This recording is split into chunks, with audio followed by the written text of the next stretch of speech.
Good morning. Good morning, everyone. Thank you for joining us.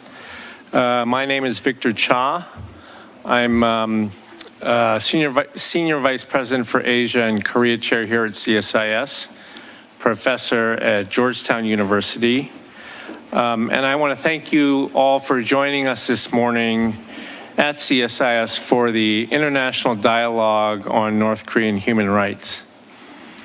In 2014, the UN Commission of Inquiry published a landmark report on human rights abuses in North Korea. That report, in combination with US legislation, really created a groundswell of attention to the plight of the North Korean people. We saw the issue discussed for the first time in the UN Security Council. The US President met for the first time with North Korean defectors in the Oval Office. And today we mark 10 years since the UN Commission of Inquiry with this international dialogue with our partners, the National Endowment for Democracy, the Ministry of Unification, and Human Asia. So this all started yesterday with a conference at NED that Damon hosted, where there was very compelling testimony by defectors. And today here at this conference hosted by CSIS, we will have a full morning's conversation on the whole question of what's the road forward, as well as a stock taking and a look at where we've come from. So we have a great day planned for you. We are very happy to welcome Justice Michael Kirby, the lead author and head of the Commission of Inquiry report. South Korean Ambassador for Human Rights, Yoo Ji-tae. Thank you for joining us. U.S. Ambassador for Human Rights, Julie Turner, who will be joining us later this morning. Former ambassadors for North Korean human rights, Shinhwa Lee and Jong-hoon Lee, thank you for joining us. Former U.S. Ambassador for Global Criminal Justice, Morris Tan, thank you very much for joining us. UN Special Rapporteur Elizabeth Salmon, thank you for joining us. And of course, many experts and others who are with us this morning. And of course, the highlight of the morning, our keynote speech by the Minister of Unification, Kim Yong-ho. Thank you very much, Minister, for joining us. So with that, I'm going to hand it over to our three hosts for the morning. Dr. John Hamre, our President CEO at CSIS, Ambassador Cho Hyun-dong, Ambassador to the United States for the Republic of Korea, and Damon Wilson, who is President and CEO of the NED. So I think, John, we'll start with you. So please, a welcome for John Hamre.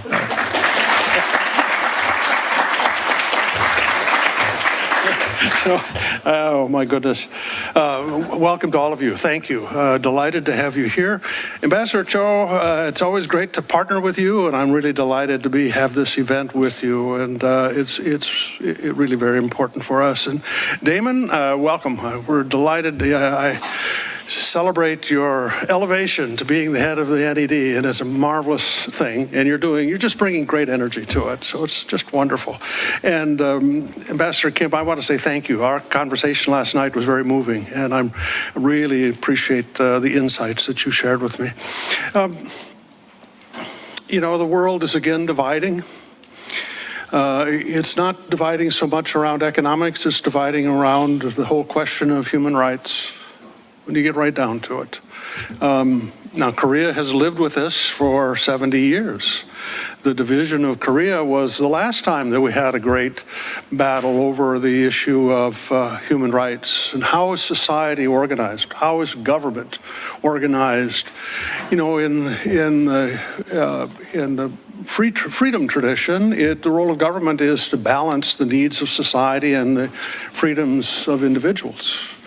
And we struggle with that, but that's an important dimension, and it is the foundation of our civil society. The world that's emerging again now is one of authoritarian rule, where we have Governments that decide, a small group of elites decide what everybody else in their country must follow. Sadly, we haven't been paying attention to the great tragedy of North Korea during all of this period. I mean, this is the largest open-air prison in the world. And what is it, 24 million people living in poverty? If you just say the wrong thing, you could be hauled off, maybe executed, you know. This is not a human rights issue. This is a threat to everyone in the world. It really is. We don't pay enough attention. Chairman Kirby, thank you for your report 10 years ago. And I remember when we held a conference here. At that time, Victor Cha is the great champion of this human rights agenda here at CSIS. And there's not been enough progress. We've not had enough focus. And we're going to do that today, and that's what everyone's here for. We're very proud to have the opportunity to co-sponsor this event. Let me turn to Ambassador Cho for his remarks. Thank you.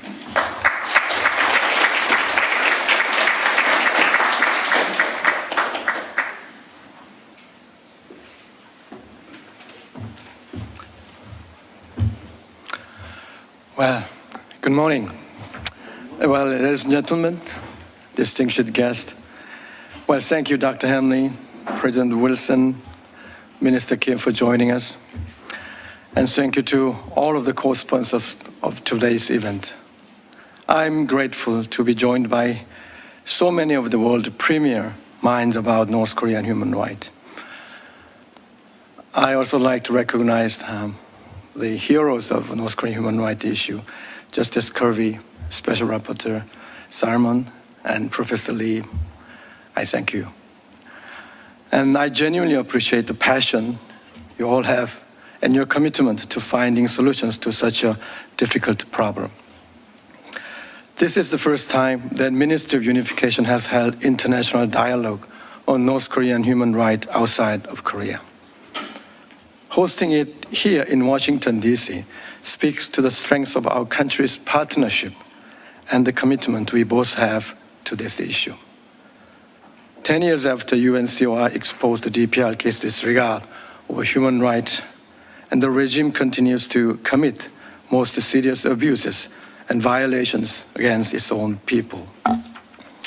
Under President Yoon's leadership, the ROK government has increased our effort to expose these heinous crimes and to ensure that Pyongyang answers for its actions. Last month, we convened a session of the UN Security Council on North Korean human rights to hear vivid and detailed testimony from North Korean defectors about the abuses they saw and experienced while living in the DPRK. This was the second UN session on human rights in North Korea in less than a year, following a similar session last August. Also last month, Ministry of Unification published a new edition of this report on North Korean human rights as a part of our government effort to document the regime's many egregious violations. And Ambassador Lee Shin-hwa, ROK Ambassador for International Cooperation on North Korean human rights, has tirelessly traveled the world to coordinate international response. I thank you for your dedication and service. We are fortunate that all of this work, the Korean government enjoys strong support of our ironclad ally, the United States. This was emphasized during President Yoon's state visit last year.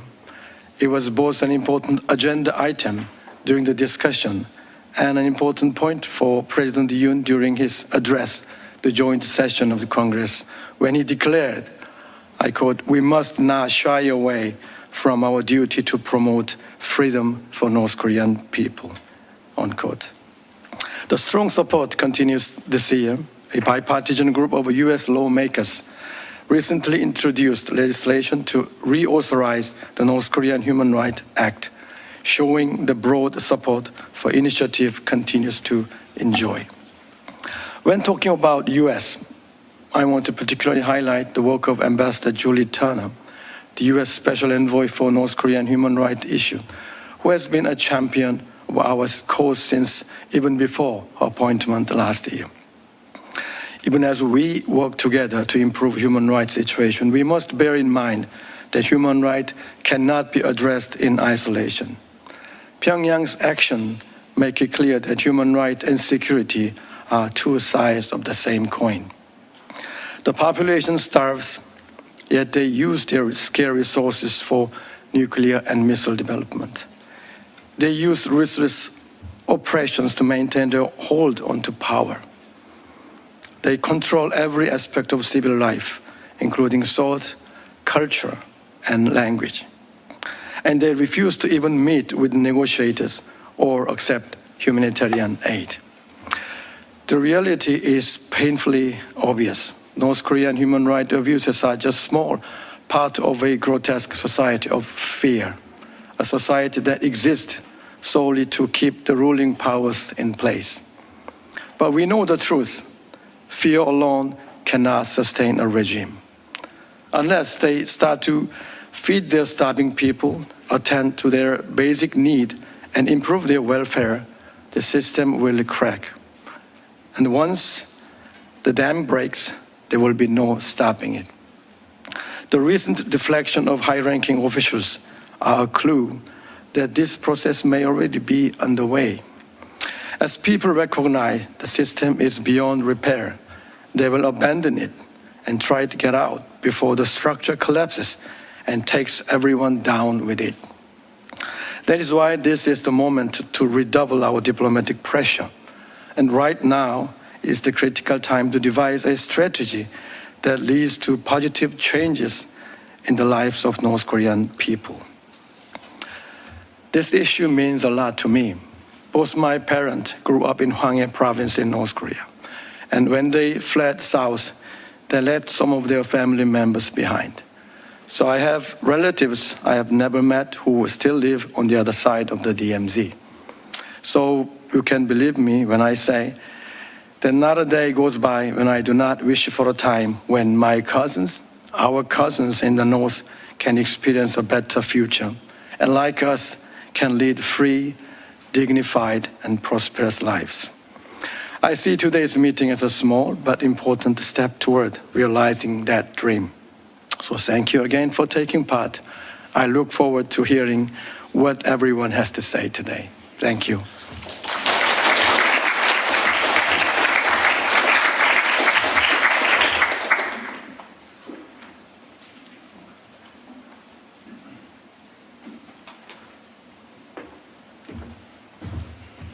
Good morning, everyone. I want to thank Dr. Hamre for welcoming all of us and hosting us here at CSIS. He has been a remarkable leader of CSIS, bringing important issues to the forefront of debate in our country.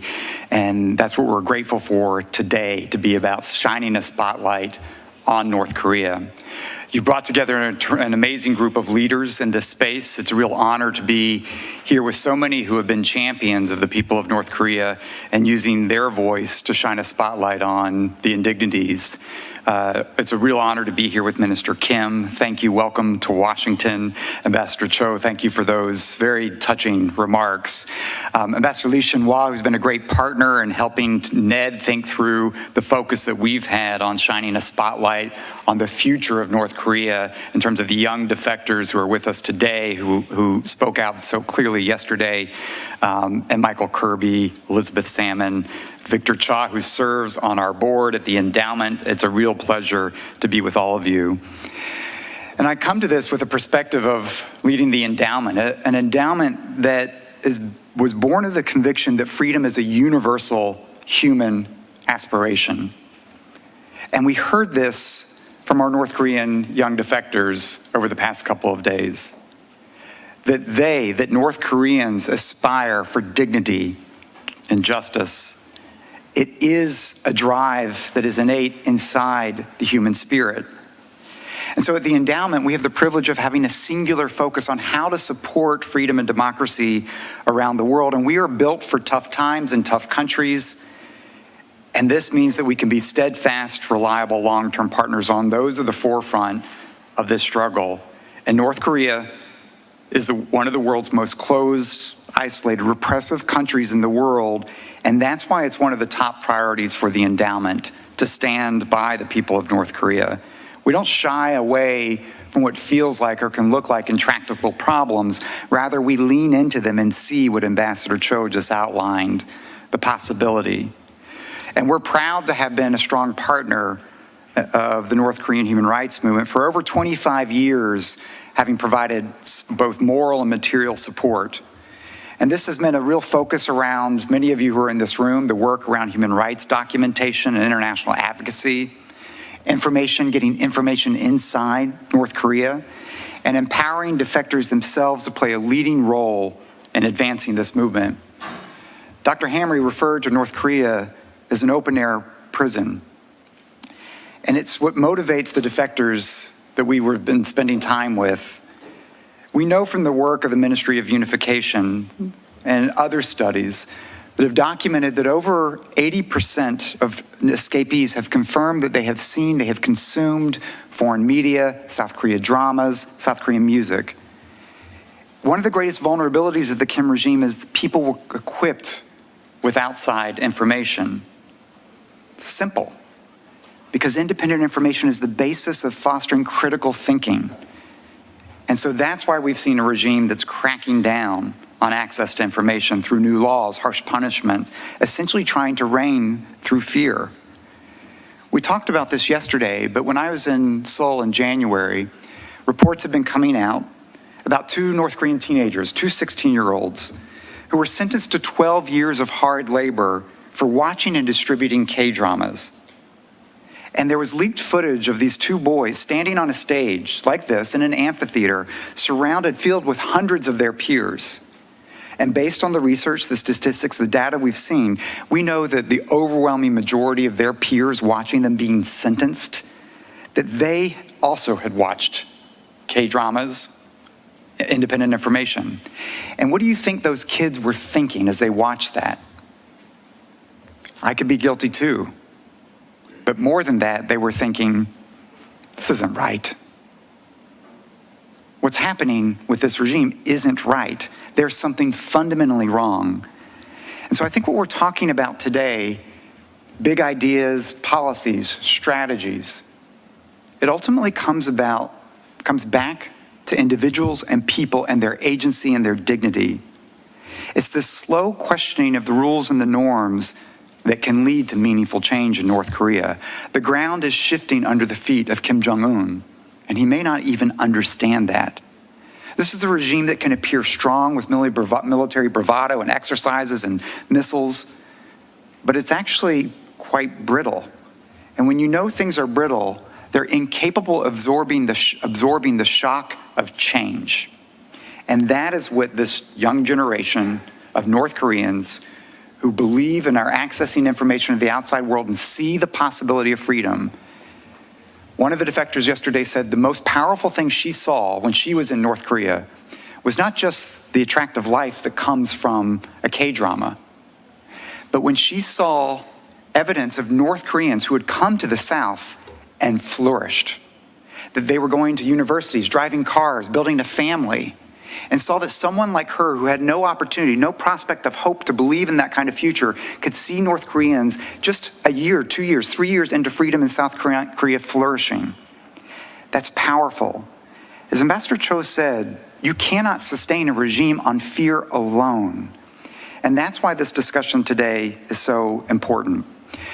Over the past few months, the Endowment has had the privilege of working with some of the defectors who are with us from Seoul, who have been talking about how to claim their future, how to come together to articulate their vision for a different future for North Korea. And yesterday, we'll release it tonight, they prepared a declaration for dignity, hope, and freedom, in which they said that they hope that their work of optimism about the future of imagining a different North Korea can provide the small ripples today which can lead to a tidal wave of change in the future.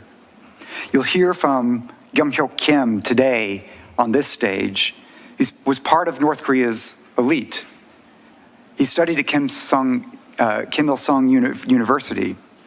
And it wasn't until he was studying abroad that he had access to information where he began to learn that the government that he knew was committing human rights atrocities against its own people that had been hidden from him political prison, death camps, death from starvation, public executions, people risking their lives to escape. And he felt this sense of betrayal, this desire to expose the truth, and it's what led him to become a human rights activist. It's the power of outside content and power of these youth to take decisions for themselves. So we've seen that what we're talking about isn't an abstract idea of human rights. It's about people who are passionate, who have a belief in a better life for their families, their community, and they're going to do something about it. And what we've seen time and time again is that they're willing to do their part under great, great danger. And the question that sits for many of us today, and as we continue through these conversations, we must do our part. We need to see them. We need to hear them. We need to listen to them, respect their views. That is the power of the human rights dialogue that we're having, because ultimately, lasting and meaningful change in North Korea, it must come from North Koreans themselves. And we are optimistic at the Endowment as we see them every day working toward this cause. It's a privilege to support that cause. It's a real honor to be with you today, and I look forward to the conversations. I want to thank the minister, thank CSIS for bringing us all together. Thank you.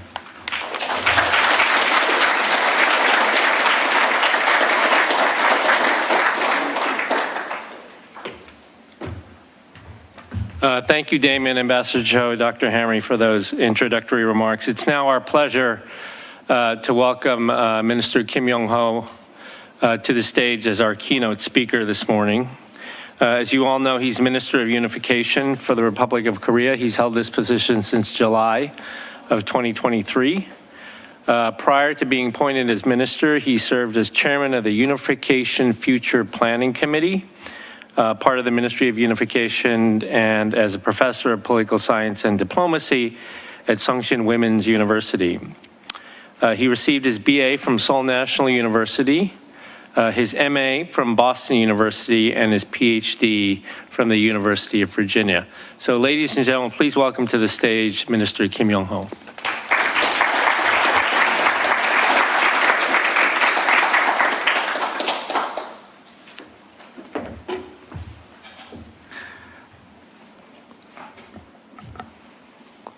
Good morning and welcome, distinguished guests, ladies and gentlemen. First and foremost, I want to extend my particular gratitude and welcome to John Hamre, President and CEO of CSIS, and Damon Wilson, President and CEO of NED, and Jo Hyun-dong, the ROK's ambassador to the U.S. Gratitude and welcome also goes to all distinguished guests, including Professor Lee Jung-hoon, Chairman of North Korean Human Rights Promotion Committee, Professor Victor Cha, Korea Chair at CSIS, Professor Won-jae Chun of Handong University, and Professor Andrew Yeo, Korea Chair at Brookings Institution, who will be chairing each session. This year is significant in many ways for North Korean human rights. It marks the 10th anniversary of the publication of the COI report, a crucial milestone in North Korean human rights issues, and the 20th anniversary of the establishment of UN Special Rapporteur on North Korean human rights. This year, the ROK government designated July 14th as North Korean Defectors Day, and its inaugural ceremony was held. The fourth Universal Periodic Review of North Korea is also scheduled for November. I am pleased to see this meaningful discussion on North Korean human rights is taking place here in Washington, D.C. at such an important time. President of the Republic of Korea, Yoon Suk-yeol, declared in his March 1st Independence Movement Day address this year, I quote, "Unification is precisely what is needed to expand the universal values of freedom and human rights," unquote. The effort to guarantee the freedom and the human rights of North Korean residents who are citizens of ROK and our Constitution is the most fundamental duty of the state based on the spirit of the Constitution. Amid the constraint of the reality of division, the state's top priority for North Korean people who suffer daily human rights violations should be to hold the perpetrators accountable for these violations. The first step toward accountability is the precise documentation of fact. Since the enactment of the North Korean Human Rights Act in 2016, the South Korean government has established the Center for North Korean Human Rights Record and the North Korean Human Rights Documentation Office, laying the foundation for the collection and preservation of record to seek accountability for those responsible. Based on this foundation last year, the North Korean government published its first North Korean human rights report and released the second annual report last month. This year's report particularly highlighted four major issues. First, information control. Second, forced repatriation. Third, overseas workers. And fourth, human rights violations and the COVID-19 pandemic. First, regarding information control of the populace, North Korea, as a totalitarian dictatorship aiming for total control of the mind and the body of the citizens, inevitably places high importance on information control. However, according to the report on North Korean economy and society published by my ministry in February this year, based on a survey of 6,000 defectors, the rate of those who watch the foreign videos has risen, reaching 83% recently.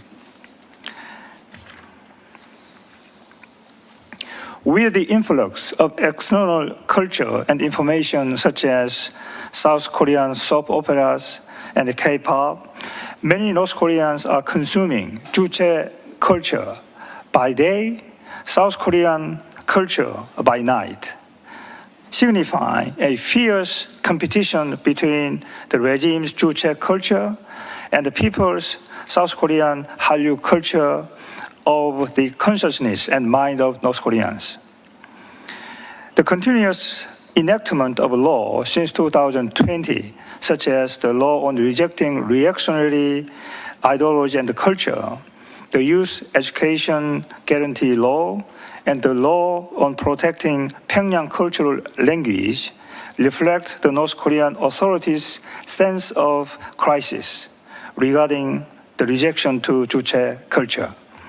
Furthermore, the fact that more than half of the total 196 defectors last year are from the 23 young generation, and high-ranking officials attest to the influence of South Korean culture, which is causing cracks in the rigid wall of Juche culture. Considering these internal changes within North Korean society, the importance of cultural approaches is increasing, alongside political and military approaches to strongly deter North Korea's military threat, making it a time to start discussion on this issue. Second, the issue of forced repatriation has been a continuous North Korean human rights issue since the mid-1990s, when North Koreans began fleeing for survival during the odious March. Especially last year, when North Korea's border close due to COVID-19 was lifted, the world witnessed the tragic reality of large-scale forced repatriation by Chinese authority. North Korean defectors in South Korea, whose parents, siblings, and children were forcibly repatriated, have made every effort to inform about the brutal human rights abuses their repatriated families would face and to prevent further repatriations. We have reached a point where all of us gathered here must seek effective means of cooperation to prevent the recurrence of forced repatriations. Third, rich and in-depth insight into the nexus between North Korean human rights and security is necessary. And the issue of overseas workers clearly illustrate this relationship. The North Korean authorities are developing nuclear weapons and missiles with the income earned through forced labor and the wage exploitations of their residents. According to the report on North Korean economy and society, the fund used for North Korea's 34 ballistic missile launches in 2020 would be enough to cover the annual food shortage in North Korea. Nevertheless, the North Korean regime blames economic sanctions for the hardships of their people's life and repeat the vicious cycle of using foreign currency obtained through illegal transactions and the exploitation of the people to accelerate the development of nuclear weapons and missiles. In this context, recently concluded a comprehensive strategic partnership agreement between Russia and North Korea poses security threat to the Korean Peninsula and the world, including Europe, and exacerbate the suffering of North Korean residents and Ukrainian people. Despite being a permanent member of the UN Security Council, Russian government is leading effort to undermine UN sanctions against North Korea to import its weapons. Any cooperation aiding North Korea's military buildup or maintaining and expanding the dispatch of North Korean overseas workers is in obvious breach of UN Security Council resolutions against North Korea. The exploitative labor conditions and intensity of North Korean workers dispatched overseas, along with the exploitation by North Korean authorities and the neglect by host countries like Russia, will be thoroughly documented and preserved as cases of human rights violations through the Ministry of Unification Center for North Korean Human Rights Record. Fourth, a more detailed examination of North Korea's human rights situation during the border closed period due to COVID-19 pandemic is necessary. This year's North Korean human rights report includes, for the first time, cases of violations of right to life under COVID-19 pandemic. In addition, according to the testimonies of defectors included in this report, serious human rights violations, such as the public execution of a 22-year-old for watching and distributing South Korean songs and movies, and the imprisonment in political prison camp merely for possessing a Bible, are still ongoing. As President Yoon Suk-yeol declared in his speech on the first North Korean Defectors Day on July 14th, no oppression can block the hope for freedom and the steps toward freedom. When the North Korean border with China was tightly closed due to COVID-19, North Koreans who defected by sea to South Korea vividly showed us those unstoppable steps toward freedom. In response to such life-risking courage and aspiration for freedom, President Yoon Suk-yeol firmly promised at the North Korean Defectors Day ceremony not a single North Korean compatriot who sought freedom would be sent back, and the government would spare no diplomatic effort to prevent the forced repatriation of defectors abroad. For the past 20 years, international community has made a significant effort to improve North Korean human rights.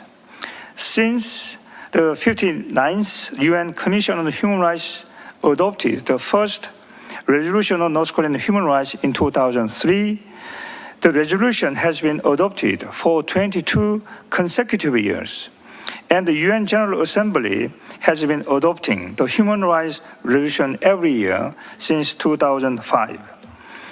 Particularly, the COI report published in 2014 provided a significant turning point in the North Korean human rights issue by stating systematic, widespread, and grave human rights violations continue in North Korea and categorizing these violations as crimes against humanity.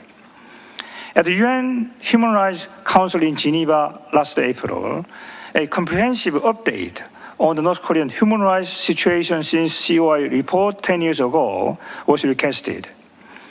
Despite the meaningful result brought about by international community's consistent interest and effort to promote North Korean human rights, much work remains to be done. Today, we face unstable international situation where threat from dictatorial state to the fundamental values of liberal democratic countries are intensifying. In this context, the determination and proactive role of countries in the free world to defend freedom, human rights, the rule of law are most crucial than ever.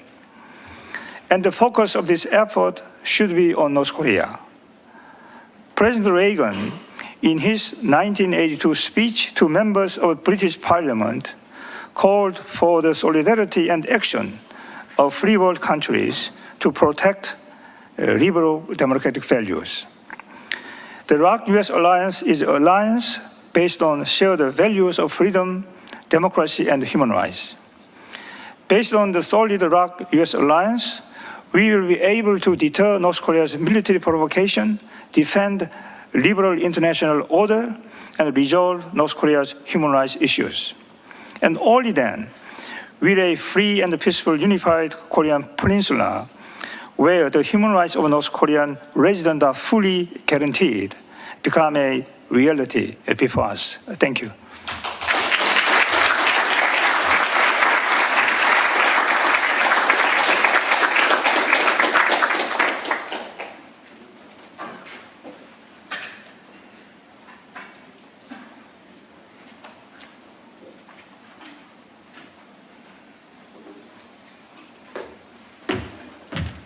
Thank you very much, Minister Kim.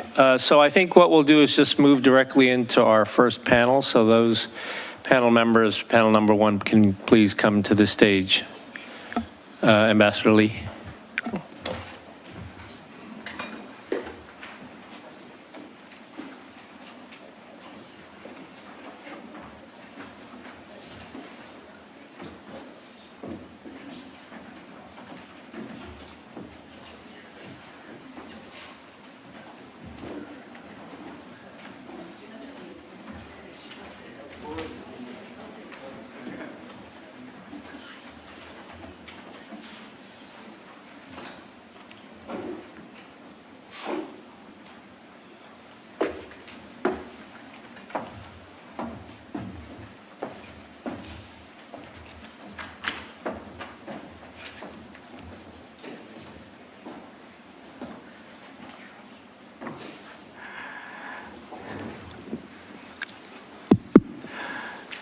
Good morning, everyone.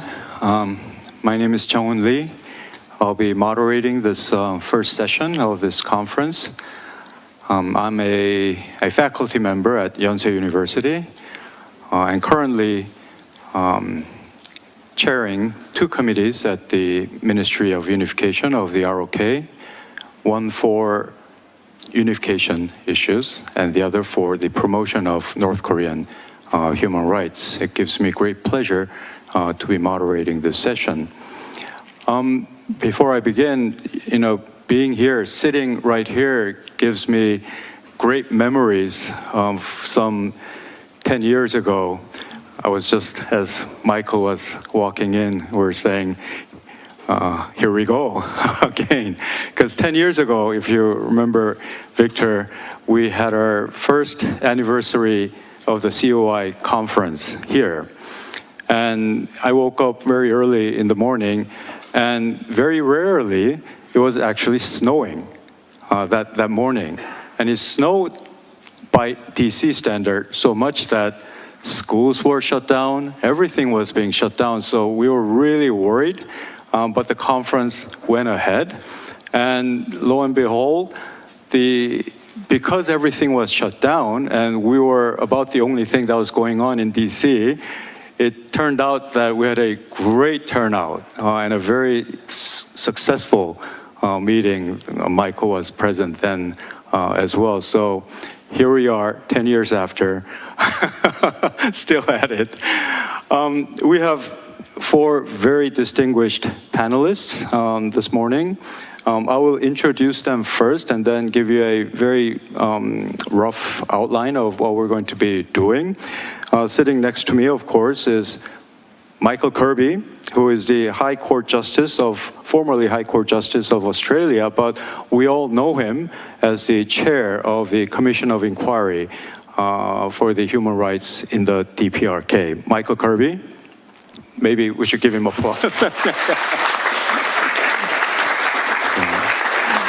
I will just go by the sitting order in terms of the introduction. Next to Michael is Roberta Cohen, who's had an illustrious career dedicated to human rights. She was a Deputy Assistant Secretary of the State for Human Rights. She was also a senior fellow at the Brookings Institution, and she continues to serve for North Korean human rights as the co-chair emeritus of the HRNK. Roberta Cohen.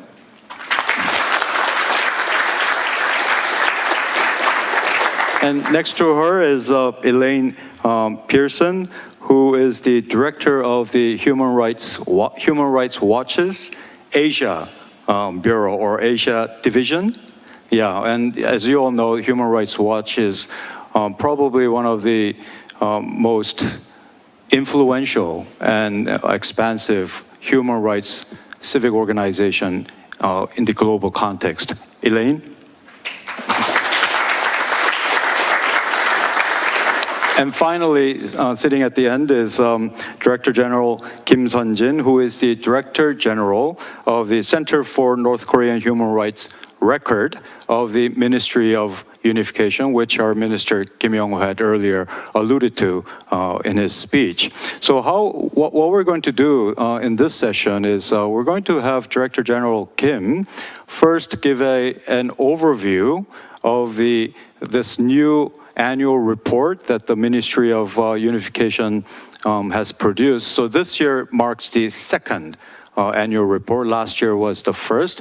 So after he gives an overview of this new report, its contents and what its meanings are, then we'll follow up with Michael Kirby, some reminiscence of the COI, how this compares and maybe it's the continuum of these documentations as produced by the ROK government. And then Elaine can talk about your work at the Human Rights Watch. You also do a lot of the documentations. And finally, we'll turn to Roberta, who will give an overall observations on the importance of documentation and of course, what does documentation mean? Where does this lead to in terms of its causal link to the accountability? Because at the end of the day, it's accountability that's going to make a difference. So I will now turn over to Mr. Kim, who I will give each of you about 10 minutes of time. You can freely talk about your views on these issues, and then we'll have some back and forth discussions on some of the issues that you've produced. If time permits, then I will turn to the audience to field maybe 2 or 3 questions and comments, short ones, and then we'll try to wrap it up for the next session. So, Director General Kim. 네, 위원장님 감사합니다. Thank you. Before my speech, let's watch the Ministry of Unification's video for promotion.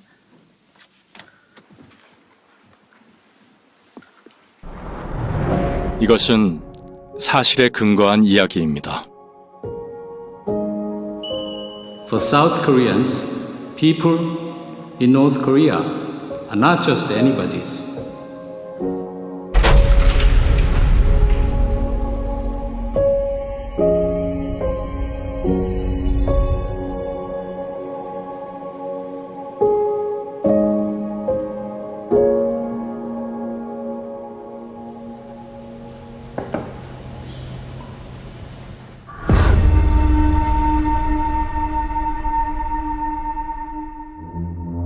우리는 기록합니다.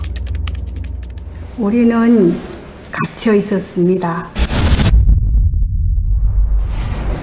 마치 북한에서의 생활은 성냥갑 안에 갇혀 사는 삶인 것 같더라고요. 성냥갑 안에 갇혀 있는 사람들을 위해 먹고 사는 일이 너무 힘들었어요. 갑자기 배급이 끊기다 보니까 대책이 없는 사람들이 길에서 죽어가는 걸 보게 되었거든요. 그래서 외국에 나가는 길만이 살 길이다. 이런 말까지 돌았어요. 배가 너무 고팠습니다. 더 나은 세상에서 살고 싶어서 강을 건넜습니다. 하지만 결국 다시 북한으로 끌려가고 말았습니다. 딸몸인 나를 사사시 수색하더니 그런 험한 일까지. 화장실 하나 내 마음대로 못 갔습니다. 하루 종일 고정 자세로 있어야 했습니다.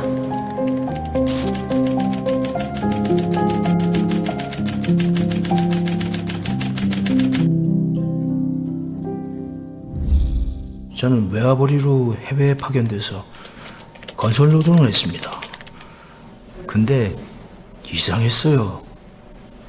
일은 하는데 제 몫은 없었어요. 성납금으로 내야 될 게 많았어요. 국가계획분, 당비 다 빼고 나면 제 손에 남는 돈은 없었어요.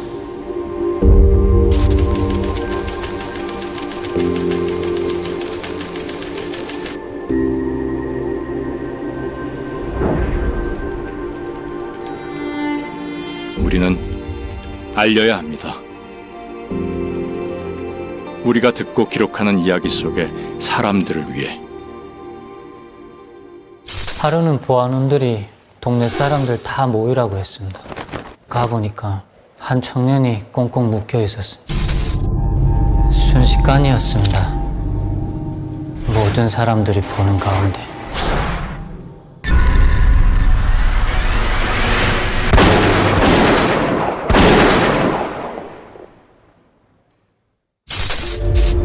한국 영화를 봤답니다.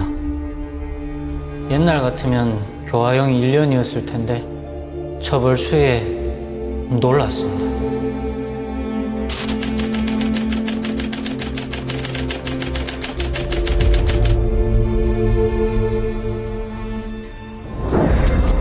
만약 아무도 기록하지 않는다면 어둠 속에 머물다 사라져버릴 이야기. 우리는 이 기록을 통해 이 이야기들의 빛을 비추려 합니다. I would say in Korean, 이제 그만하세요. Please wake up, open your eyes, look out at what is happening in the world. 기록은 역사가 되고 역사는 미래를 만듭니다. 기록으로 어둠을 밝히겠습니다. 네, 대한민국 정부는 지난 23년에 이어서 올해에도 북한 인권 보고서를 발간 공개하였습니다.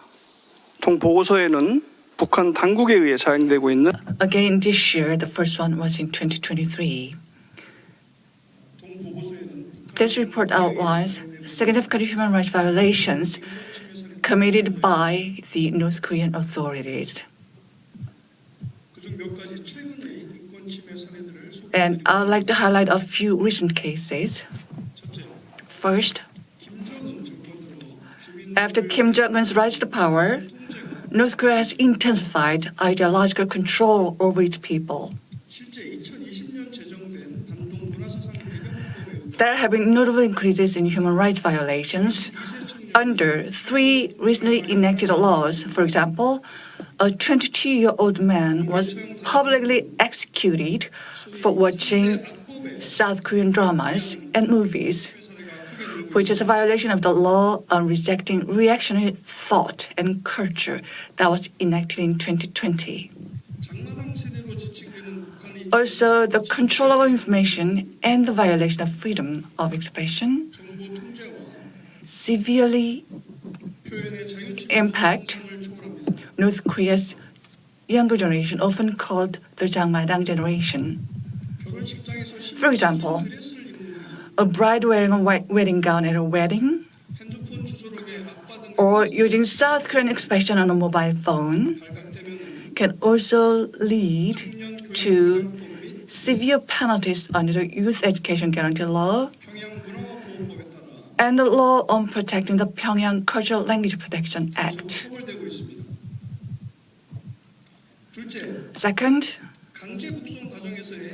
the human rights violations experienced by women during forced repatriation remain troubling. Numerous defectors, including a woman who escaped in 2018, mentioned that many female detainees are subjected to sexual violence and inhumane treatment upon repatriation. Third, the treatment of North Korean overseas workers remains dire. For example, a former overseas construction worker in Russia who defected in 2021 mentioned that they were underpaid and left in debt after enduring conditions similar to slavery.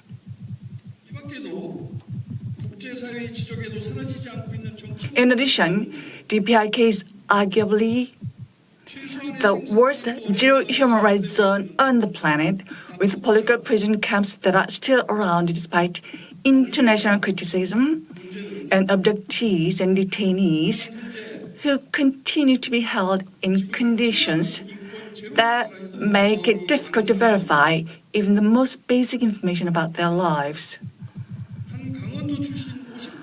I'll lecture the testimony of a female detector in her 50s from Gangwon province. She said, North Koreans say that we are trapped in a tiny matchbox. They all know that there is no freedom and that they are doomed to the life of oppression, unable to make their voices heard.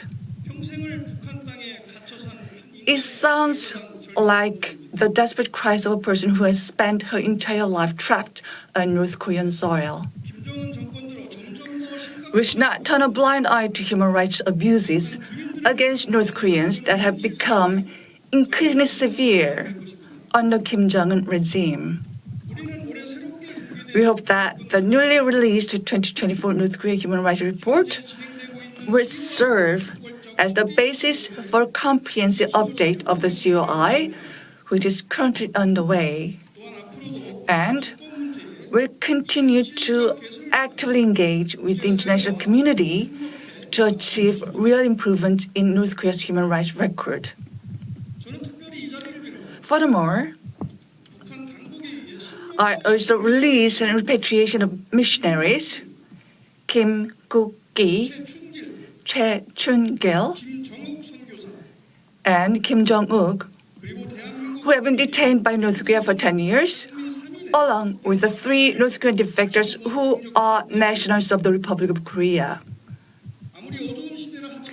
Hannah Arendt once said, even in the darkest of times, we have the right to expect some illumination. The Center for North Korean Human Rights Records of the Ministry of Unification is dedicated to documenting and illuminating the human rights situation in North Korea. Thank you.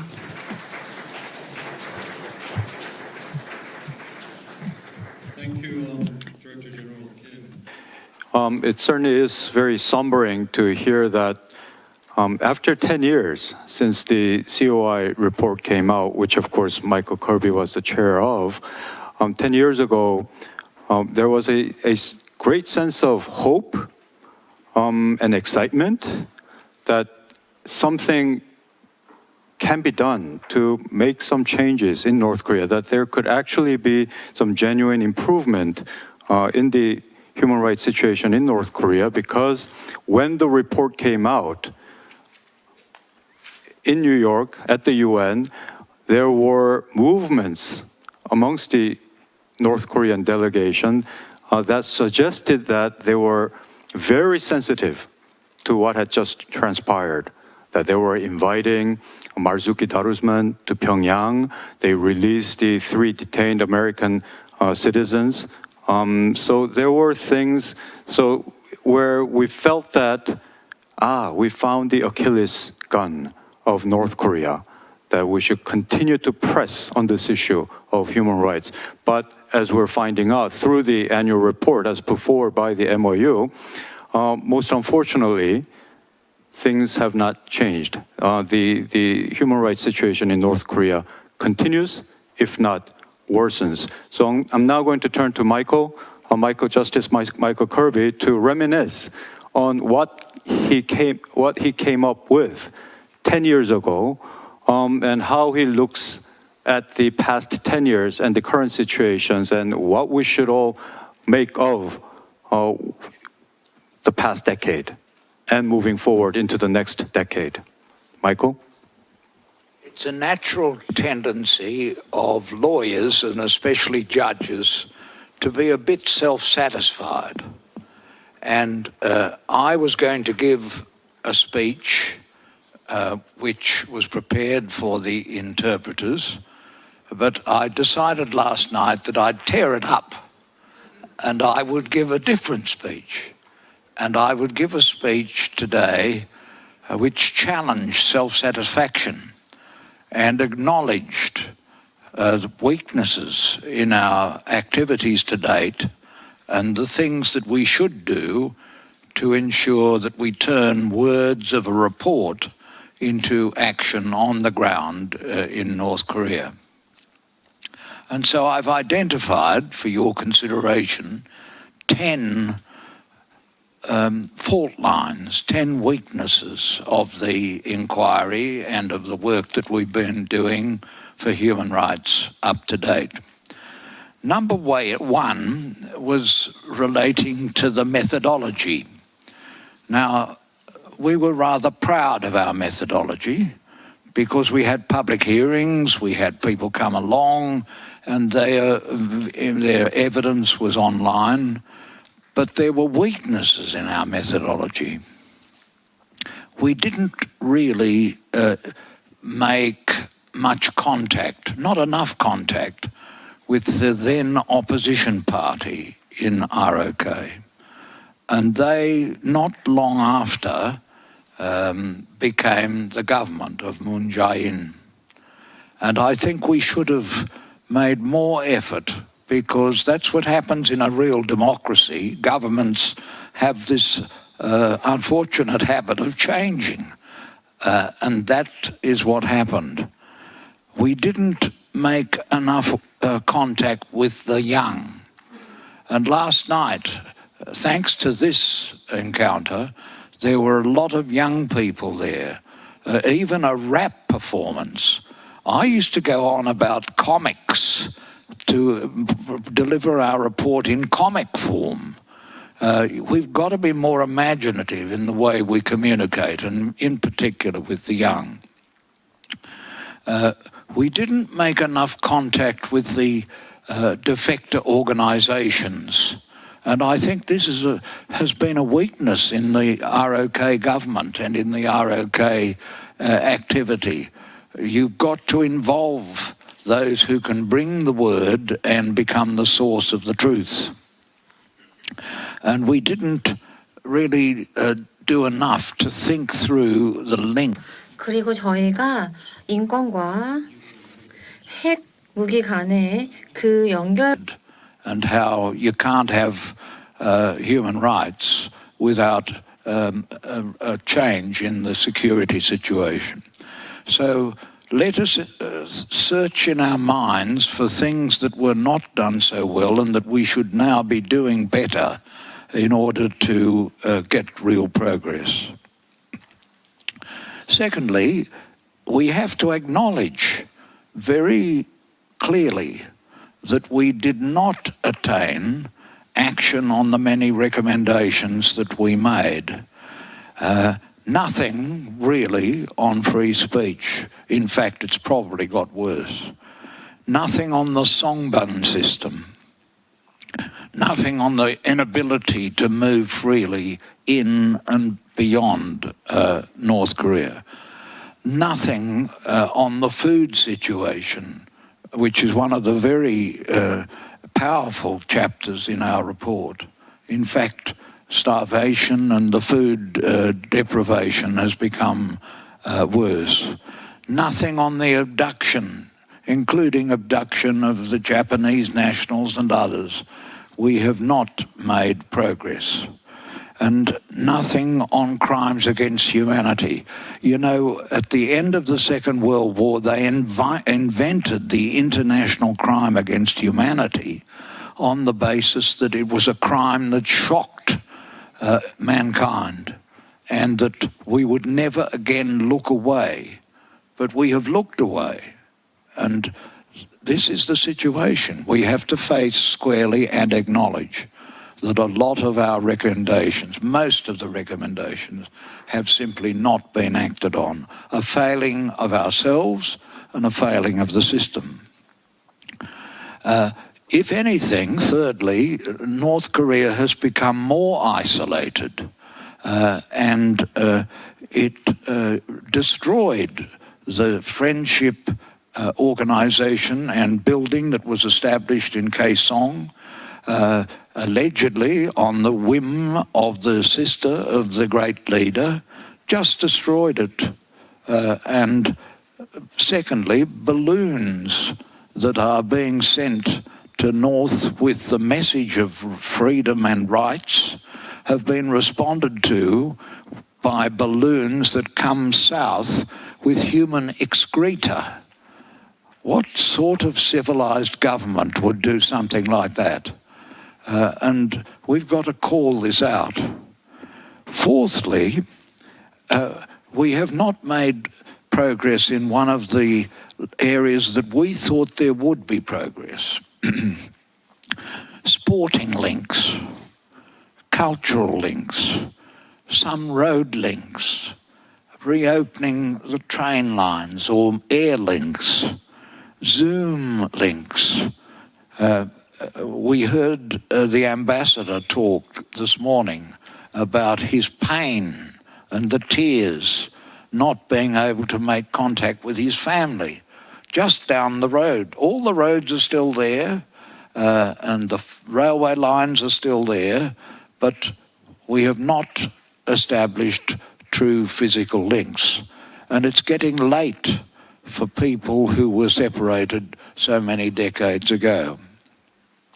Tiny things have not been attained. Accountability, which was the object of our inquiry, has not been secured. It's true that one of the messages that was brought to us by those who came before the Commission of Inquiry was, you at last gave us a chance to speak to power. You gave us a chance to speak to the United Nations at the highest level. They were grateful for that, but it wasn't speaking to the power in North Korea. It was speaking to the power in places which were outraged by what our report delivered. And the command principle, which we drew to the notice of the great leader, that he could be liable for crimes against humanity himself, personally, has not been acted upon. The reference to the Security Council, of the Security Council to the International Criminal Court has not happened. Sixthly, there's been the expansion of nuclear weapons, of missiles, and of labour brigades that have produced more weapons for money in conditions, as has been pointed out this morning, that have been shocking and contrary to human rights. Seventhly, the hostile world environment has got worse. We haven't really entered a phase that is favourable to action on our report. And that has to be acknowledged frankly. The wars in Ukraine, in Gaza, and threatened conflict in the South China Sea, all of these are very hostile to action on our report. And we just have to face that fact and think of ways we can get around that, if we can. Eighthly, the retreat from the noble ideal of reunification has been marked by the decisions of the North Korean government, even to destroy the monument which lay on the path between the North and the South. The great leaders said it was an eyesore, and so it was blown up. The ideal of reunification has even been removed from the agenda. Ninthly, things have actually got worse in many of the areas that we described in our report.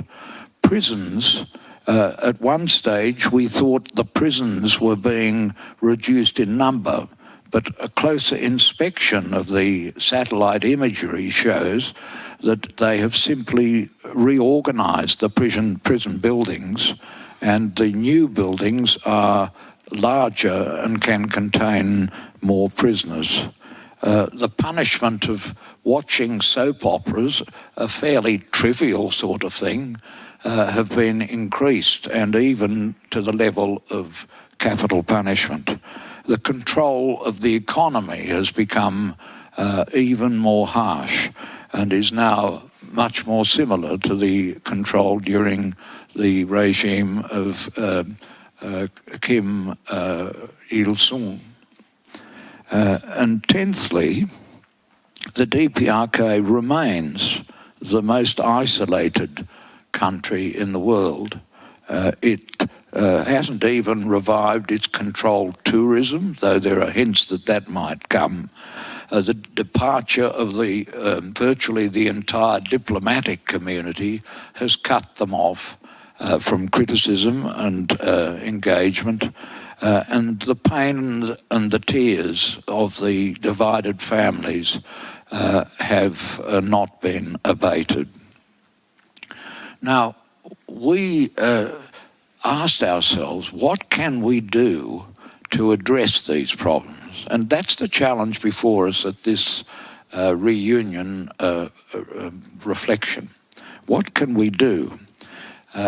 One point that my colleague Marzuki Darusman said is, I think, correct. We can study closely the circumstances that appear to have stung the regime in North Korea.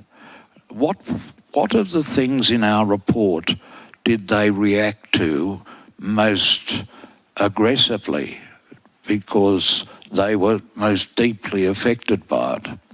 Well, one thing was that we insisted on sending a draft of our report to the Supreme Leader in North Korea.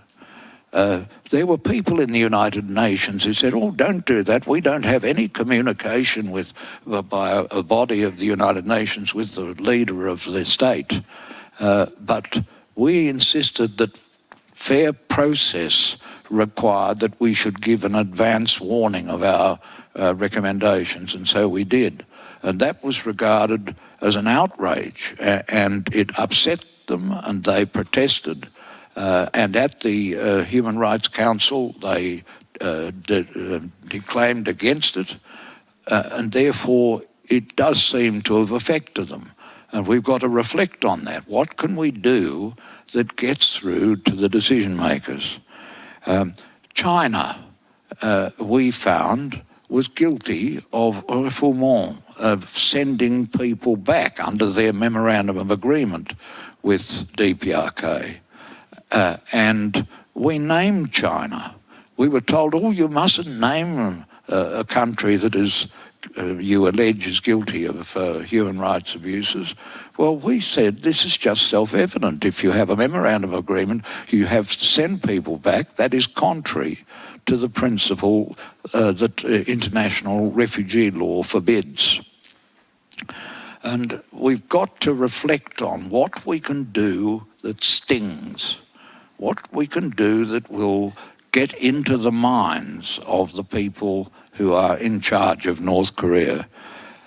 We've got to reflect upon how technology can be brought to our aid. You know, if only there were unification, the Korean nation and people would really be one of the most foremost in technology in the world. They could not have built their missiles and they could not have built their weapons without very sound mathematical instruction in the schools. North of the border, they have very good scientific and mathematical abilities. And that is a technological ability that we have to use to get the message over. Balloons are good, but they're a little primitive and old-fashioned. Technology that somehow gets into the intranet of North Korea, of everybody, would be something that should be explored. So my message to this reunion reflection is we mustn't be self-satisfied. We must be self-critical. We don't have to be engaged in flagellation because we have done our best, but our best has not made a difference in the areas that were highlighted. And I hope today we will reflect upon what we can do that really gets the message to the people and the leadership of North Korea. Thank you. Thank you, Michael.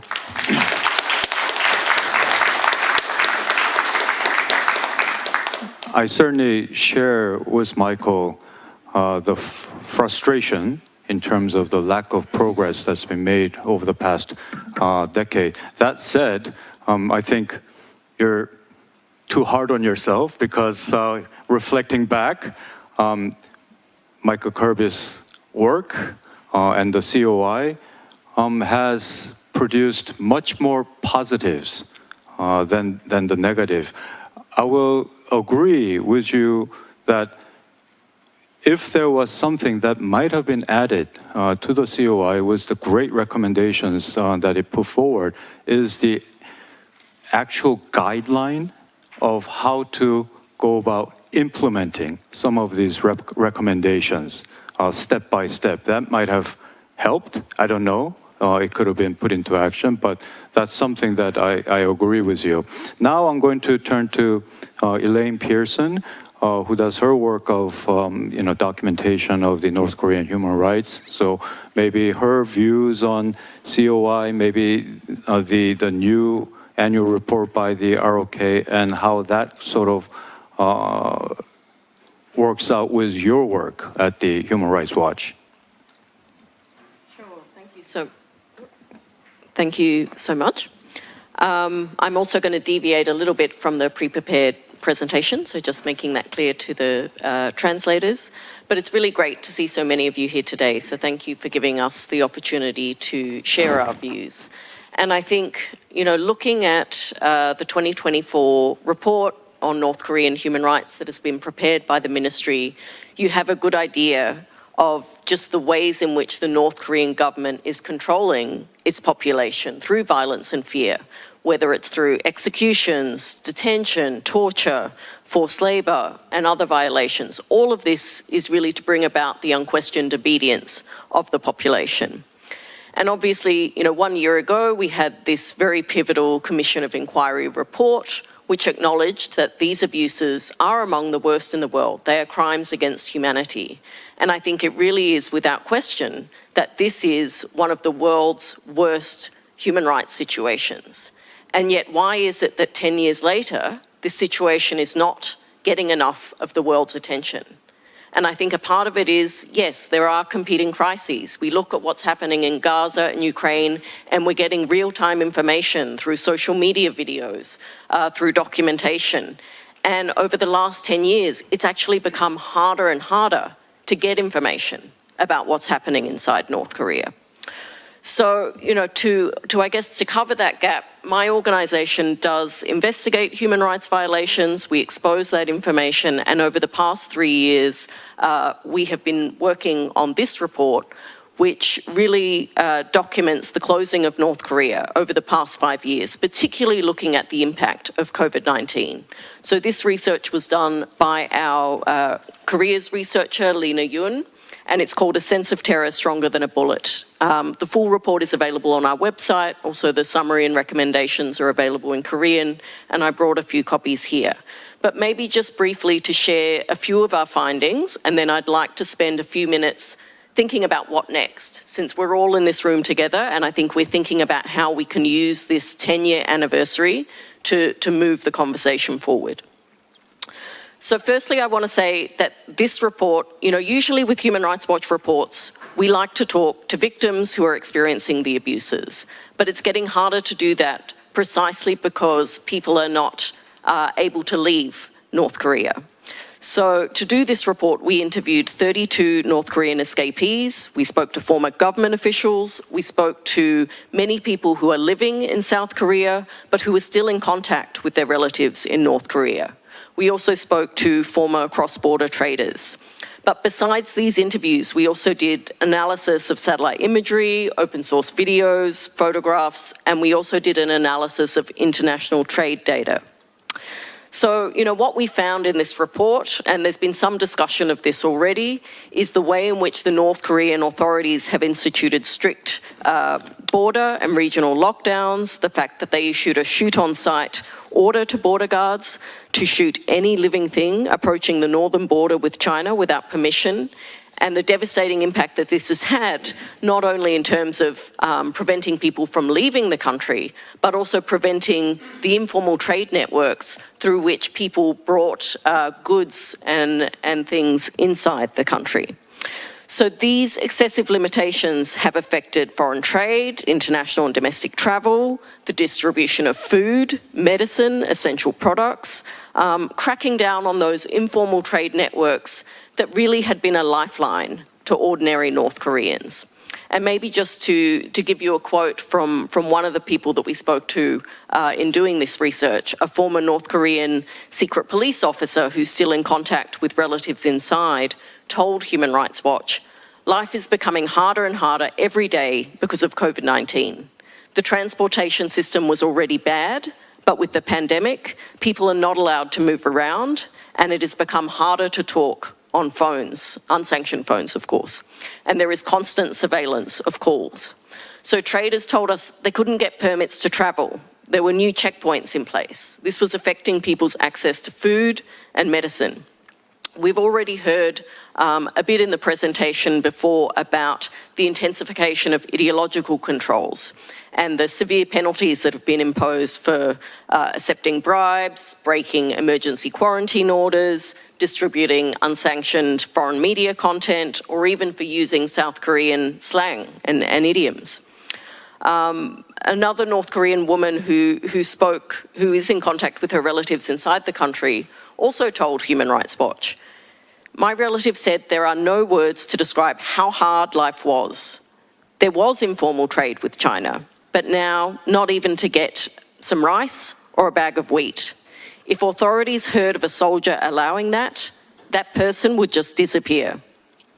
My relative said not even an ant is crossing the border. It is not just about the fear of a wire fence, My relative is scared to leave because of the creation of a social environment, a general sense of terror, much stronger than a bullet or a wire fence. And so I think it is, both the physical controls, but also these ideological controls that is making it just so very difficult for people. Now, as we all know here, North Korea was already one of the world's poorest countries before the pandemic. We've seen the way in which the government has diverted billions of dollars to develop nuclear weapons and missiles while completely neglecting public social services. But all of these new restrictions have also exacerbated the humanitarian crisis and people's ability to access food and essential goods.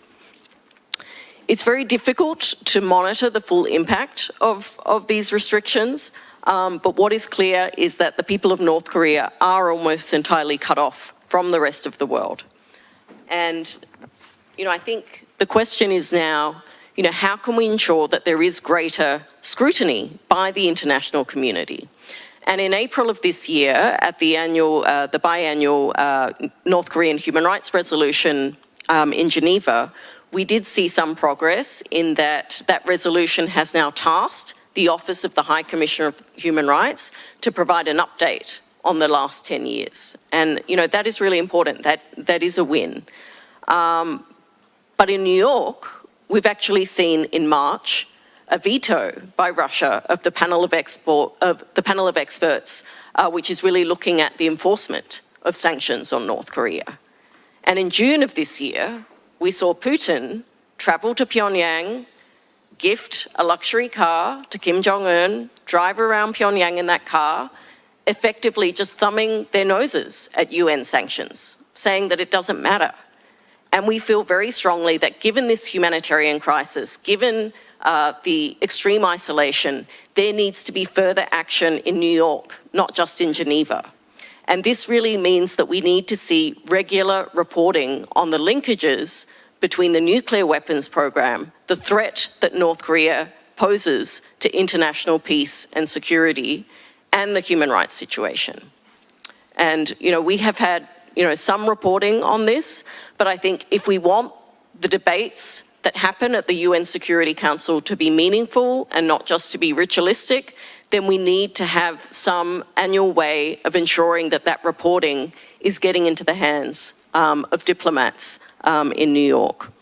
And so, we've talked a bit about how to do this. We've talked a bit about reconstituting the panel of experts. There's discussion about that. But we do have one upcoming opportunity. And I think this year, given it's the 10th anniversary of the Commission of Inquiry report, we want to make sure that the annual resolution in the General Assembly on North Korea has a bit more teeth.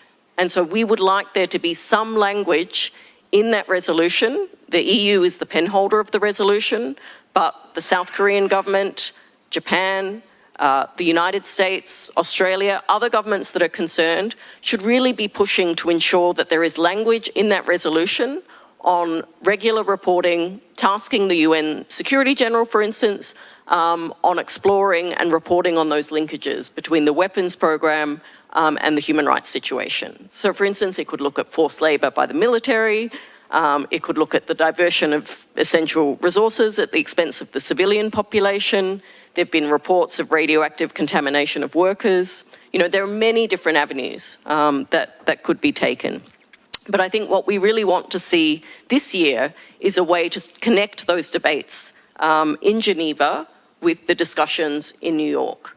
And I think, until there is a connection between the nuclear threat that North Korea poses and ensuring that is connected to the human rights situation, it will be very difficult to see progress on these issues. Okay, thank you, Elaine.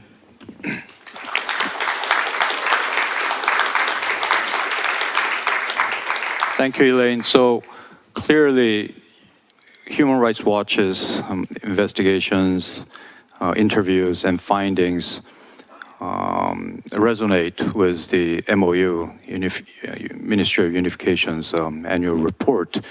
I fully agree with your suggestion that something plus alpha must be done at the Third Committee and the General Assembly. particularly in light of the dead end that the Security Council has become. And you mentioned of Russia's action to veto the mandate, to extend the mandate of the panel of experts for the Sanctions Committee.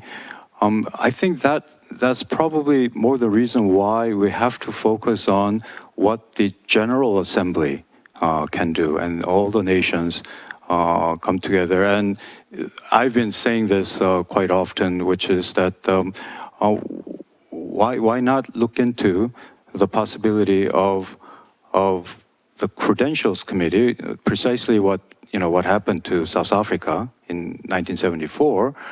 I mean, here we have a country that violates every rules and regulations, laws of the UN Charter, and yet it chairs the Disarmament Conference. It becomes a executive member of the WHO.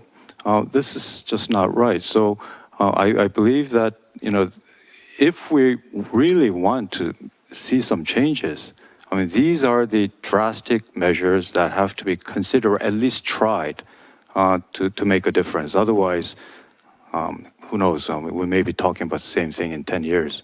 So thank you for that. I will now turn to Roberta Cohen to give a general observation of the importance of documentation and how this all leads to what we want to achieve on the situation of human rights in North Korea. First, make sure I do this right. I think so. Can you just speak? Yeah. Okay. Thank you. I first wanted to say that I have been involved in the human rights movement for far more than 10 years.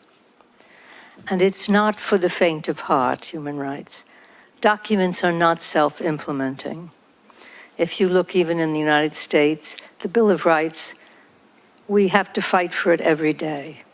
So I wouldn't be overly discouraged by the fact that we have to do something to implement the recommendations and findings that exist. And I think that this meeting itself, and I thank the Ministry of Unification, CSIS, and NED for this dialogue, because I think it signals that unification is not only about economic and political issues, but also about human rights. And I think that's something new as a statement. And that North Korea will need to reform its practices to make unification possible. The meeting recognizes, and I think this is very important, that human rights and democracy are a strength of South Korea and of the United States. This is not something one puts aside. It is who we are, and South Korea and the United States are reaching out to the North Korean people in solidarity. And I think that one of the most meaningful ways of supporting the North Korean people is by documenting the human rights situation in the country. It helps to set the agenda for public and for private diplomacy by identifying the issues that should be highlighted. Identifying them doesn't mean that they're going to happen. It's going to happen overnight, but it's very important to identify what needs to be part of an agenda, and it contributes evidence for eventual trials, and that is very important as well. In fact, I find it remarkable that despite North Korea's long-standing isolation, its restrictions on access, the absence of civil society organizations, human rights monitors, free media, that a considerable body of information has emerged. And this has been over the past 2 decades, mostly from those who escaped. There are some 34,000 North Koreans in South Korea. And last year, some 10 high-ranking defectors entered South Korea, including one from the North Korean embassy in Cuba. They have plenty of information, and information also comes from those who are still in the country. That's very courageous. And it comes from North Koreans in China and other countries, and from satellite imagery that often focuses on the prison camps. The UN Commission of Inquiry report of 2014 is considered the gold standard and was the first to make the determination that North Korea is not just involved in serious human rights violations, but in crimes against humanity, demanding accountability. Now, the solid basis of information that has developed, this is from the UN, from NGOs, from experts, from governments, is important to underscore because at the United Nations, which is the principal forum for looking at human rights in North Korea, China has been describing massive human rights violations in North Korea as so-called. And in a memo to the UN in 2023, it denied any current evidence of torture and other such violations. This discrediting of extensive information needs to be countered. And I think the UN Human Rights Office would do well to publish and circulate an annotated list of the reports and testimonies that document the massive violations. Last week, the UN Human Rights Office published a report on the widespread use of forced labor in North Korea based on 183 interviews conducted between 2015 and 2023. What steps can the United States, South Korea, and other like-minded governments do to raise awareness to this situation, to try to improve it? North Korean escapee Hyun Lee, I don't know if he's present today. Let's see. I learned a lot from him. And he has recommended first and foremost that vigorous efforts be made to increase the information flow into North Korea by means of internet and advanced communication technologies. And Michael Kirby emphasized that as well. This is what should be prioritized. Reaching the elite class is important both inside the country and those stationed outside, because they're in a better position to question their government and try to promote reforms. Reaching youth is also crucial. As has been pointed out, Kim Jong-un clearly fears that younger generations may not be so blindly loyal to the Kim family. And according to a recent survey of 6,000 North Korean defectors by the Ministry of Unification, at least half question the continuation of Kim family hereditary rule. A worldwide effort is needed to get information into North Korea, to loudly protest restrictions on the internet, on foreign broadcasts, on mail and telephone communications, especially among family members, on foreign films, and also on UN documents which don't get into the country.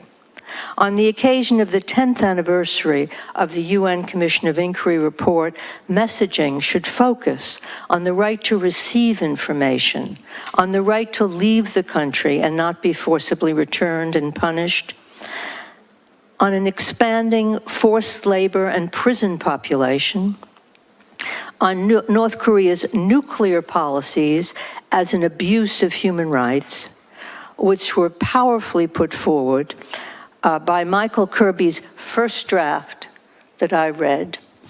The UN's Human Rights Office is preparing an update to the COI report, as Elaine Pearson underscored. And in that update, they should be urged to examine the impact on human rights of aggressive nuclear threats, the extent to which North Korea's diversion of its resources to weapons production has worsened food and medical shortages. And this was especially the case during the pandemic. How forced unpaid labor in key economic sectors is used to reinforce weapons development. How North Korea's overseas workers are exploited with most of their pay taken by the government. for military and political purposes, the use of forced prison labor in weapons development, which is being reported, in particular, I think, by HRNK, the environmental consequences of North Korea's weapons of mass destruction, the inability of the population to have its voice reflected in the decision-making. Documenting some of these issues should help raise world consciousness to the threat posed by North Korea in the human rights and nuclear area, and that needs to come forward. And I think that is a competitive message in terms of the other conflicts that get attention. Now, let me just say that critical to bringing forward the human rights issue in North Korea has been the unity of the United States, South Korea, Japan, reinforced by the European Union, Australia, and other like-minded countries. Any future effort to discount or weaken that unity can seriously undermine the attention needed to human rights and to international security. At the UN Security Council, the meetings were able to be held in 2023 and 2024 because of the mobilization of votes from around the world, because of the strong unity that these United States, South Korea, Japan, and other countries took. Like-minded countries, I agree with Jong-hoon, should also be exploring whether the General Assembly can become involved in setting up accountability mechanisms for North Korea, given Russia and China's vetoes at the Security Council, and highlighting the North Korean situation because of the security angle to it should also be brought forth more and more into NATO, the G7, and other regional and international gatherings. Walking out of UN human rights bodies, which past US administrations have done, should not be an option. Non-participation cedes the floor to Russia, to China, and creates a win-win situation for North Korea. Let me just conclude with a few points. The subject of human rights in North Korea must be seen as an issue intrinsically related to US and South Korean interests, irrespective of administration turnovers. It's part of who we all are, as I mentioned before, and shouldn't ever be cast aside and seen as some kind of obstacle. And if you look at the practical side, it's very obvious. If you were to have nuclear negotiations, verification, access, openness, monitoring is required. If you were to have economic development or investment promotion, it would need to address forced labor. Promoting people-to-people exchanges would have to involve steps that guard against political hostage-taking. And the release of South Korean prisoners currently being held, as well as Japanese abductees, must be part of any negotiation. Humanitarian aid deliveries must require adherence to standards for monitoring access and non-discrimination in distribution. The lifting of US sanctions and US legislation depends on human rights improvement. A final word on the importance of having US special envoys on human rights in North Korea and a South Korea envoy who can join together in strategizing and also reinforce the role of the UN Special Rapporteur. It took the current administration in Washington more than 2 years to appoint an envoy. And the preceding Trump administration left the position vacant altogether. But we must understand that there will be no real peace and security on the Korean Peninsula and no unification without attention to the opening up and reforming of North Korea's closed, abusive, and increasingly militarized society. That people of North Korea it's important that the people of North Korea begin to see that continued impoverishment, political repression, and development of weapons of mass destruction are not a desired future for 26 million people, and it also has impact on the rest of the world. And I hope everyone here keeps trucking. That's an American expression, to keep moving along, whether or not we see the exact results and implementation we want to. It's a very long range. You have to be pretty hardy to be in the human rights business, I would say. Thank you. Thank you, Roberta. Thank you.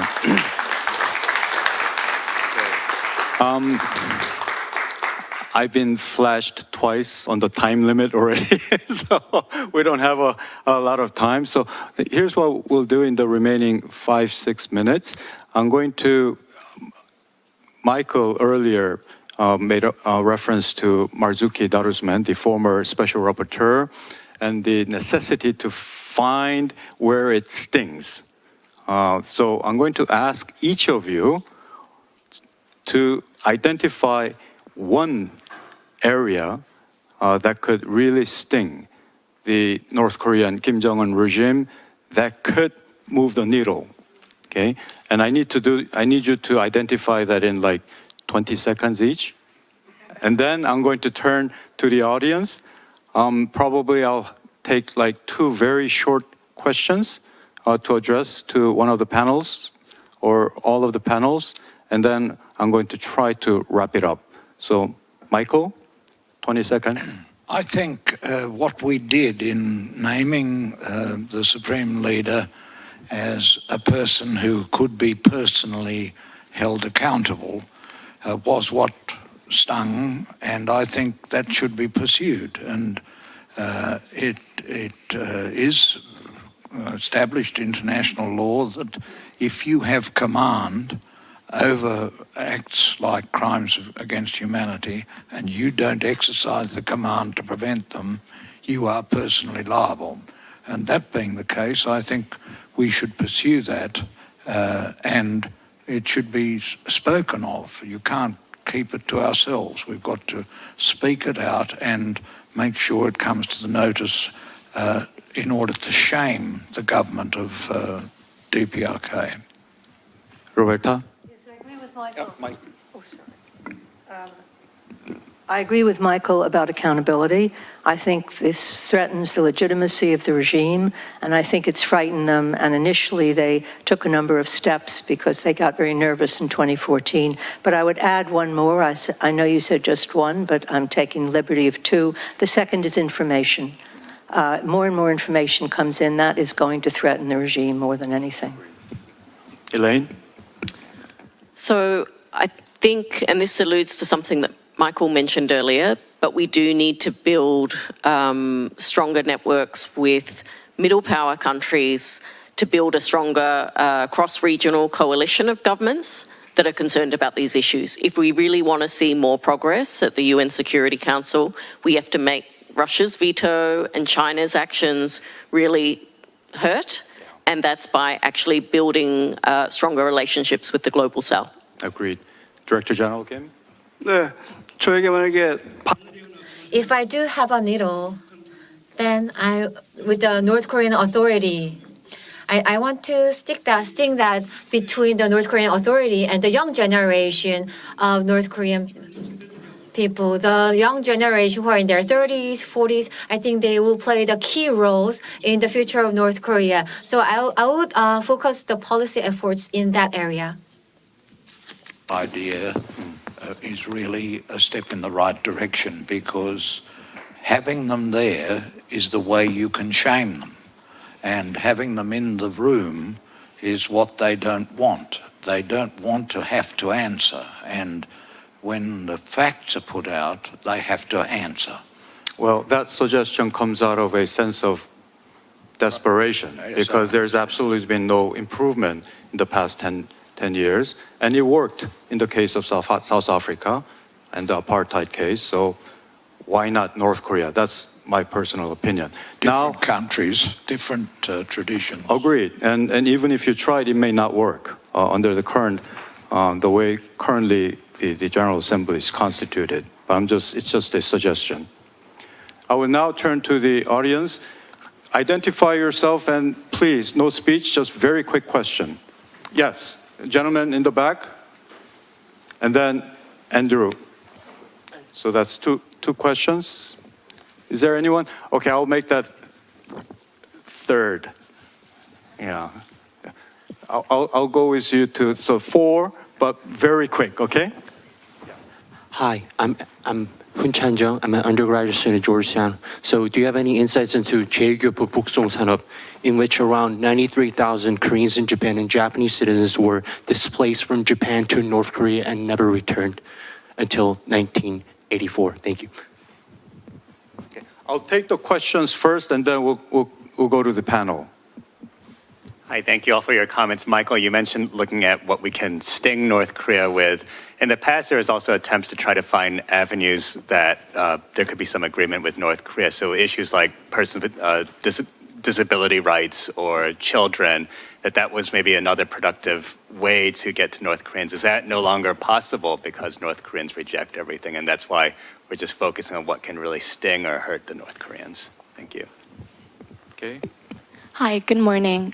I wanted to echo Elaine's point earlier about the recent veto by Russia regarding the UN POE renewal. So my question is if you, whether the panelists foresee this kind of veto as sort of a recurring new challenge, and if that's the case, what would be the most effective way to navigate through this? Okay, and the final question.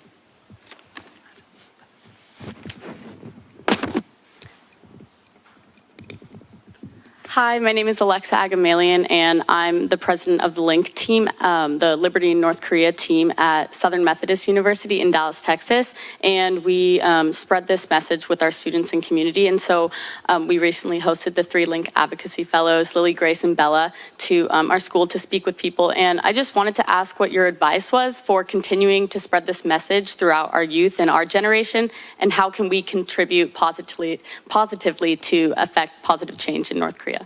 Thank you. Okay, thank you for those questions. Anyone from the panel?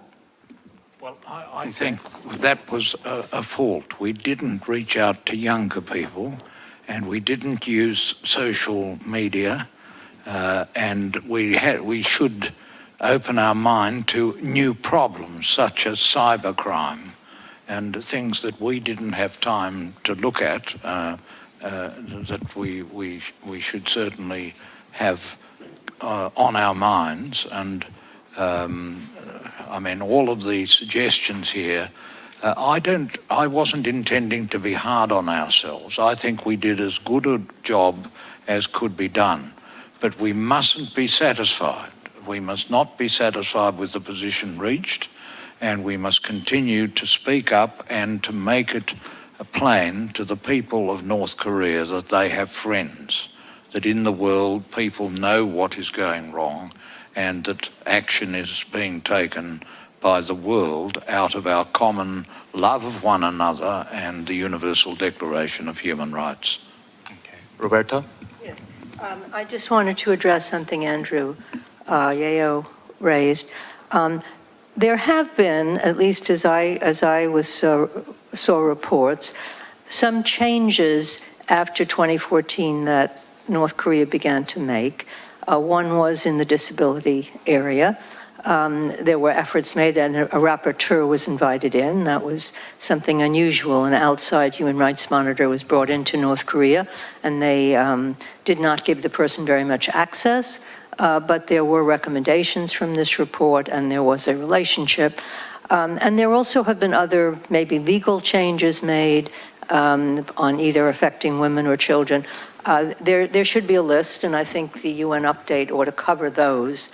But I think what seriously happened is that at some point when the geopolitical situation began shifting and North Korea could rely on Russia and China to be defending its human rights record, which wasn't so much the case initially, it made them rather impervious, I think, to making additional changes or to making them known. But there is a process coming up now in November, I think it is, the Universal Periodic Review, where they have to report on their own human rights, so what they implement of recommendations made to them in the past.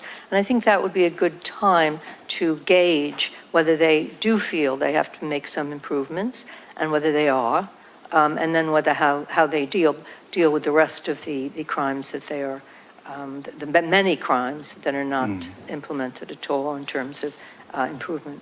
Thank you, Roberta. Elaine? Yeah, just quickly to respond. So, I mean, on the first question, I think in the next panel, we will have a discussion also hearing from the lawyer who has been very active in working on the Paradise on Earth campaign. So we'll be talking a bit more about that. I was also going to mention the upcoming UPR in November is an opportunity. And yes, I mean, certainly disability rights was one of the areas where it felt like there was some progress. But I think now we just see North Korea turning more and more inward. And so it's just difficult actually to see.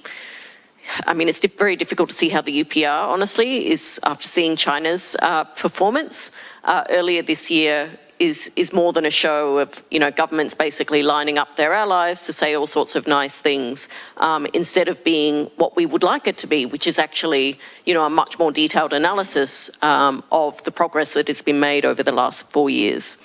And then just briefly on the broken consensus and the veto, I really think this demands a strong response, and this is happening now because of what is happening in Gaza and Ukraine and other parts of the world. We are just seeing Russia, you know, really standing up in a much more forceful way against anything that the West proposes. And I think we're heading into really dangerous waters. We don't know what will be the outcome of the election here in this country and what that will also mean for our international institutions and the Human Rights Council. So I really think we need to be focused at the moment on the short-term gains that we can get this year. And then finally on, you know, what can be done and the role of youth. I mean, yesterday I just found it, you know, so inspiring actually to hear the voices of young North Koreans. And I think there needs to be ways to strengthen and empower those voices and also to connect them with other young Asian activists in diaspora communities who are also exiled from their homelands, whether they're from Hong Kong, Tibet, Xinjiang, even other countries across Asia, Vietnam. And, you know, I do see that this is a real opportunity because young people are able to educate themselves about what is happening in their country. They're saying, we want to be a part of this conversation. We're not just going to be spoken about and written about.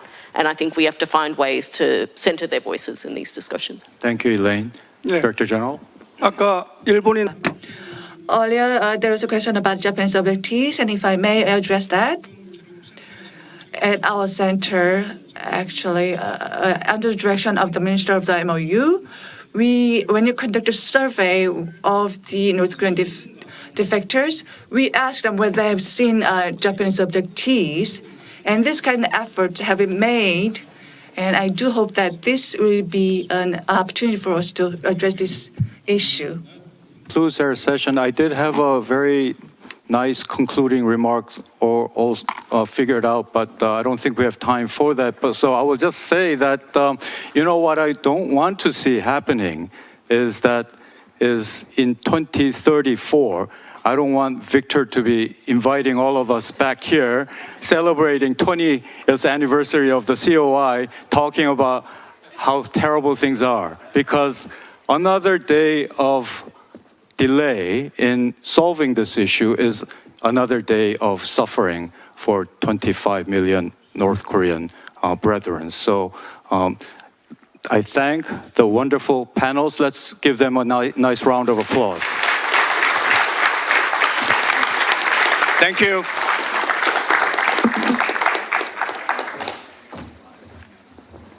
Thank you, Ambassador Lee and other panelists. We will now conclude the session 1 and take a short 10-minute break. Refreshment is outside, so please enjoy them. Session 2 will begin at 10:05. Thank you. 11:05. Thank you.